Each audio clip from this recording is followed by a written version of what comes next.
यीशु में आप सभी को अनुग्रह व शांति मिले। क्या आप निराशा, बीमारी, अशांति, परीक्षा, कलेश में पड़े हैं, या आप अभिलाषाओं, अविश्वास, लड़ाई झगड़ों में हैं? याद रखें, यीशु के लहू में शैतान की हर चाल से छुटकारा व अपराधों की क्षमा है। इस समय यीशु मसीह आपको बुला रहा है, क्योंकि उसके पास आपके लिए एक अद्भुत योजना है। परमेश्वर नहीं चाहता कोई नाश हो, वरन यह कि सबको मन फिराव का अवसर मिले।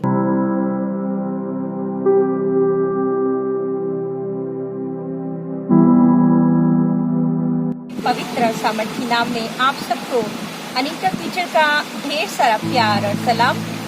यहाँ पर पहाड़ी क्षेत्र में हम लोग प्रचार करने भी आए और बैठे बैठे अभी मुझे पवित्र आत्मा ने प्रेरित किया कि मैं आपको कुछ शेयर करूं। बहुत बार हम सोचते हैं हमारी प्रतिज्ञाएं क्यों नहीं पूरी होती, क्योंकि वचन तो हमसे ये बात कहता है, भजन संहिता 25 और उसका 14, यहोवा के भेद को वही जानता है जो उससे डरता है और वह अपनी वाचा उन पर प्रकट करता है।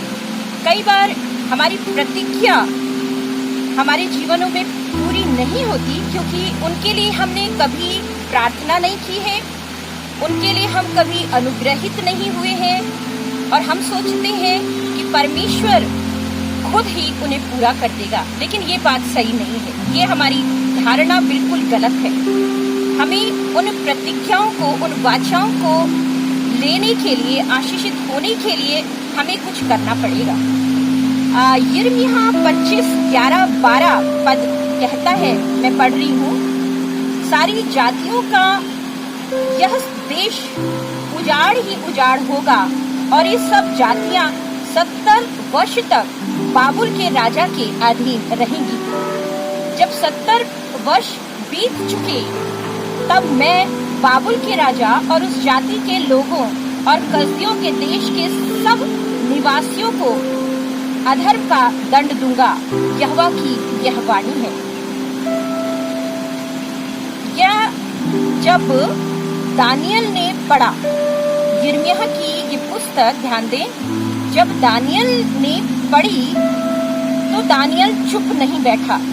दानियल चुप नहीं बैठा, लेकिन उस प्रतिज्ञा की पूरी होने के लिए उसने प्रार्थना आरंभ कर दी, उस प्रतिज्ञा को पूरा करने के लिए कि परमेश्वर, तूने ये वादा किया है कि तू गुलामी से, हमें बाबुल की गुलामी से तू हमें छुड़ाएगा।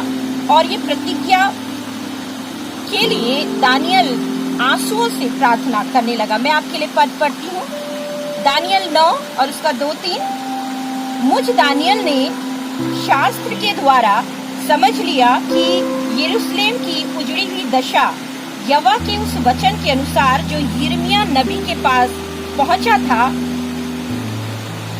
कुछ वर्षों के बीतने पर अर्थात 70 वर्ष के बाद पूरी हो जाएगी। दानियल जो है यिर्मयाह की पुस्तक पढ़ रहा है, नबी की पुस्तक पढ़ रहा है। एक बात मेरे जहन पे अभी आती है कि दानियल भी एक नबी है, एक भविष्यवक्ता है और परमेश्वर की रूह से भरा है, और यिर्मयाह भी परमेश्वर की रूह से भरा है। लेकिन यहाँ पर देखते हैं आज के युग में कि एक दास दूसरे दास को प्रोत्साहित नहीं करता है, इज्जत नहीं देता है, नबी कह के उसका तरह तरह से उसको अपमानित किया भी जाता है। लेकिन जो धर्मी है वो बिना किसी के भेदभाव के, बिना लड़े झगड़े, वो किसी भी नबी का, दास दासी का, किसी भी परमेश्वर के लोगों का, विश्वासी का वो आदर करता है। और जब दानियल इतना रूहानी दास, दानियल जो राजा के वंश से, राजाओं के वंश से एक सुंदर राजकुमार, उसके बावजूद भी यहाँ पर देखते कोई घमंड उसके पास नहीं है, इसीलिए परमेश्वर ने उसको अति प्रिय संबोधित किया। वो था अति प्रिय।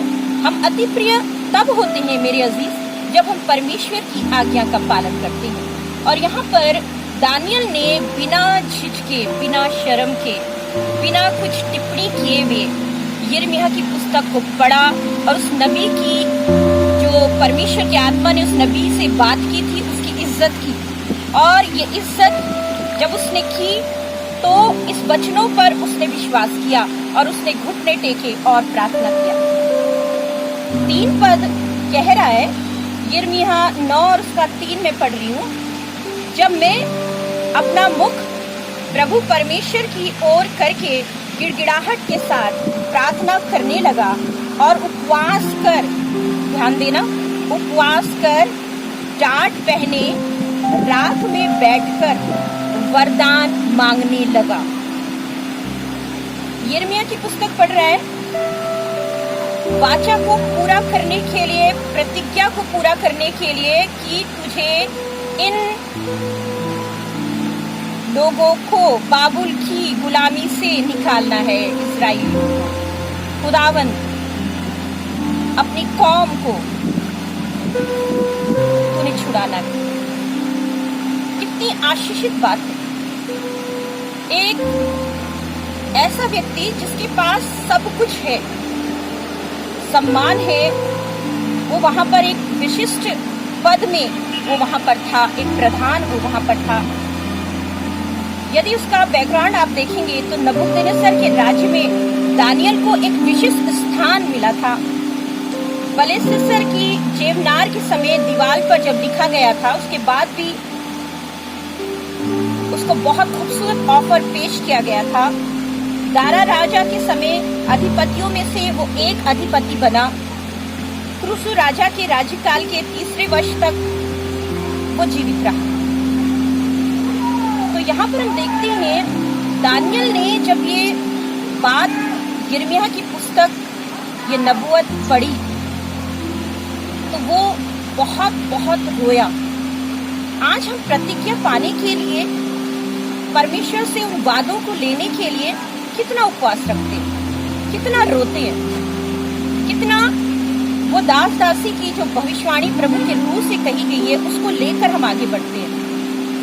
यदि वो दास दासी रूह में भर के कहते हैं कि आप पश्चाताप करो, पश्चाताप नहीं करोगे तो आपका घराना मिट जाएगा, आप आशीषित नहीं होगे, आप अपने पापों से अंगीकार करो, तो हम कितना उस चीज को, उन बातों को, उस भविष्यवाणी को गंभीरता से लेते हैं। और यदि परमेश्वर हमसे भविष्य की वाणी करता है कि हमें आशीषित करेगा, हमारी मिनिस्ट्री को आशीषित करेगा, हमारे दुख से हमें निकाल लेगा, तो मेरे अजीज, आप उनको पाने के लिए कितना संघर्ष करते हैं। और क्रूसु राजा के राज्यकाल में जब दानियल, मैंने हिस्ट्री में देखा और मैं हिस्ट्री पढ़ाती हूँ, तो उसमें लगभग 90 वर्ष की उम्र में लगभग परमेश्वर ने ये सारी कौम को जो है वो रिहाई दी, जब दानियल 90 वर्ष का था।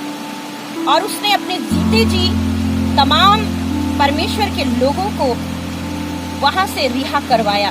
कारण क्या था? दानियल की प्रार्थना। आपकी प्रार्थना आशीषित तब होगी जब आप उन प्रतिज्ञाओं को लेकर अंगीकार करेंगे। प्रतिज्ञाओं को ले कि परमेश्वर, तूने हमसे ये वादा किया, तू वो वादे को पूरा कर। और उसके लिए वचन कह रहा है, दानियल 9 और उसका 3 वचन हमसे बात कर रहा है, तब मैं अपना मुख प्रभु परमेश्वर की ओर करके गिड़गिड़ाया, उपवास किया, टाट पहना, राख में बैठकर वरदान की धुन में कि परमेश्वर रिहा कर, उसकी धुन में मैं लगा। तो परमेश्वर का धन्यवाद हो, और परमेश्वर ने उस बाबुल की गुलामी से अपने लोगों को छुड़ाया। परमेश्वर आप सबको आशीष दे। मैं विश्वास करती हूँ जो रूह ने मुझसे बात किया और आप तक ये वचन मैंने बांटे, प्रभु की रूह में परमेश्वर का आत्मा मुझसे यही बात करता है, जो कोई इस वीडियो को देखता है, आने वाले समय में परमेश्वर अपनी आत्मा से आपको भरने के लिए जा रहा है। परमेश्वर का आश्चर्य कर्म आने वाले समय में आपका घराना देखेगा। बहुत से लोग जो मुझे देख रहे हैं, उनके लिए चेतावनी भी है। सुमन, किरण नाम की लड़कियां सुमन और किरण और पूजा जो इसको देख रही है, परमेश्वर का आत्मा उनसे बात कर रहा है। अपने व्यभिचार को आपने छोड़ना है ताकि आप इस बीमारी से आप निजात पाएं। परमेश्वर का धन्यवाद करते हैं। सुरेश, परमेश्वर आपको कह रहा है आने वाले समय में आप परमेश्वर का महिमा करेंगे।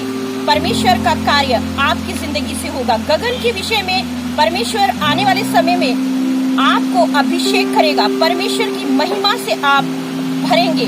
खुदा का धन्यवाद हो, खुदा की महिमा हो। परमेश्वर का रूह आपकी हिफाजत करे। सुनने वाले हर एक जन को परमेश्वर का रूह अपने में मजबूत बना ले। अंत के समय में परमेश्वर का पवित्र आत्मा आपको छुए, आपको नई ताजगी दे। परमेश्वर हर एक सुनने वाले के ऊपर अपने रूह को इसी समय उंडेलने पाए। हालेलुया। खुदावन का धन्यवाद यीशु के नाम से, आमीन।